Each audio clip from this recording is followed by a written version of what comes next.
midweek picture for the local bourse?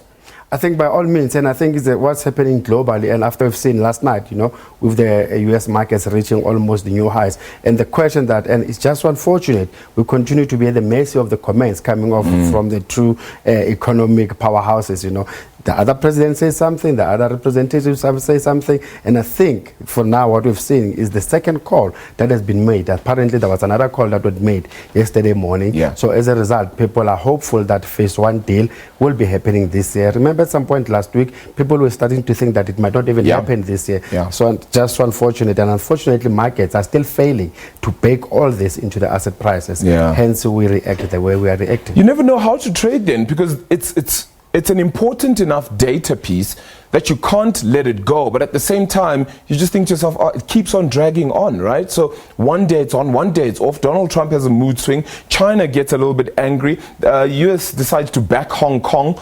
All of that mixed into one bowl, and you currently have a situation 16 months on and we still don't have a deal. By all means, and I think gradually traders are getting to a point why now they're going to wait up until they see some ink on the paper, because as you are saying, all along it's been a question of we're just moving from the comments. So it's about time that we get something concrete. And so far markets are showing that they're hopeful that before the end of the year, and I think the most important thing is the 15th of December, where we know more tariffs are supposed to kick in. And apparently China has been asking that please roll back. So should that happen, I think that's the critical thing for us, the 15th of December.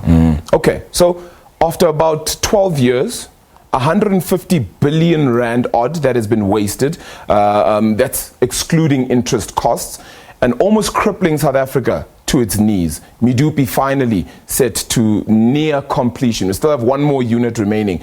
How good a set of news is that in the big context? I guess it's good, because if you think about it, should they complete the whole thing, I mean, it will supply us with almost 4,800 megawatts, and that's almost 15% of our power demand during peak hours. Yes, you are right, we've wasted just so much time and money, as I was saying, we're here we are, Eskom is sitting with almost 450 billion debt. Part of it is all because of that, but hey, I think, I think we just have to start looking forward that whatever happened, it happened. We're not condoning that, but at least the guys are moving forward, and we hope we're not going to have more cost overruns. But is Eskom, as it currently stands, a viable investment option? And let me give you a reason why. S&P comes out with a rating yesterday to say we'll maintain their outlook on stable, that is for now, for Eskom. Of course, it is still in junk status, but they need to raise 50 billion rand in 2020 and in 2021, because the money that government has committed to them is just not enough. So they have to raise more money in the market. Is the market still got appetite for Eskom? By all means, as an investor, as a bond player, it is a very good investment for me. I mean, number one, that debt is fully guaranteed, or so you're going to get your money back? But a portion of it is guaranteed by government. So should they default, I'm guaranteed as an investor that the guys will pay me. Hence, you'll still see that the people are getting attractive to that.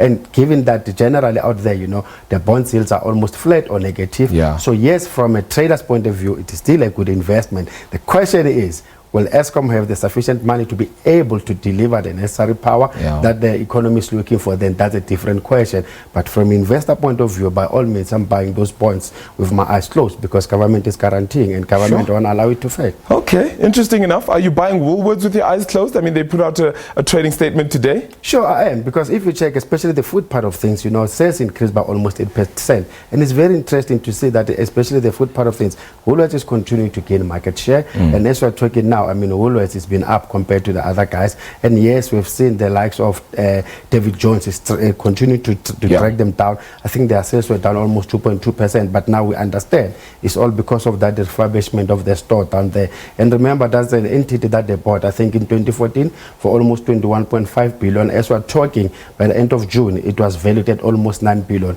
Not a good thing as well. Country Road also struggling. Their sales were down almost 4.7%. But on the food side of things, Woolworths is continuing to gain market share. And also in South Africa, when it comes to their clothing and to their beauty and home, Woolworths is still doing okay. Not shooting out the lights, but it's not too bad.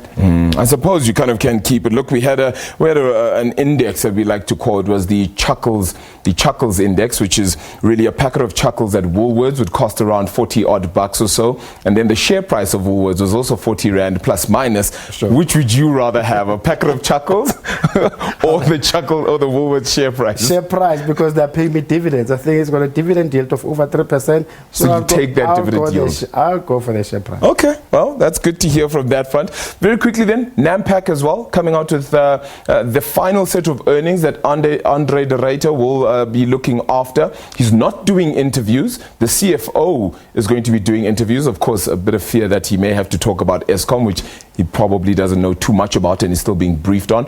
What is your sense then of Nampak and its current earnings? I mean, revenue falling 8% there.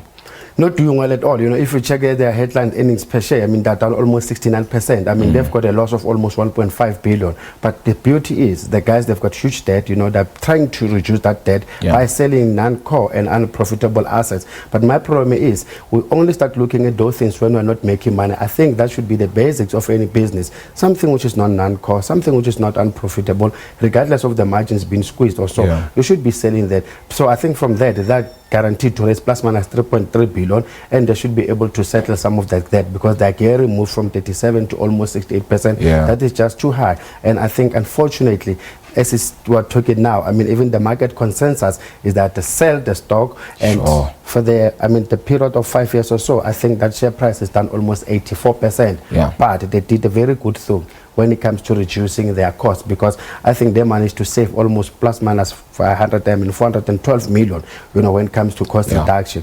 But going forward, if a consumer continues to struggle, then unfortunately it's going to be tough for Nampak. Not a great legacy then for Andre at that business. Especially headed into Eskom now. He doesn't get the greatest... Unfortunately, and he can blame it to all the other reasons. But in the period of 5 years, I mean, the share value has been down by almost 84%. Obviously, that's not a good thing. Sure. Well, we wish him good luck. January the 15th is indeed when he takes over as the head, of course, of Eskom, CEO of Eskom, having been appointed to that position, stepping down then, of course, as Nampak CEO. That's Andre de Ruyter. Well, thank you so much, Makwe Masilela from Makwe Fund Managers, having joined us here, of course, to unpack that market movement. That is exactly where the markets stand for now. Some green for the local exchange, as well as the local currency doing a whole lot better. That is where we ended for now, of course, and Zinga will come back with more news, but for me, that's where the buck stops. Do stay tuned. This is On Point.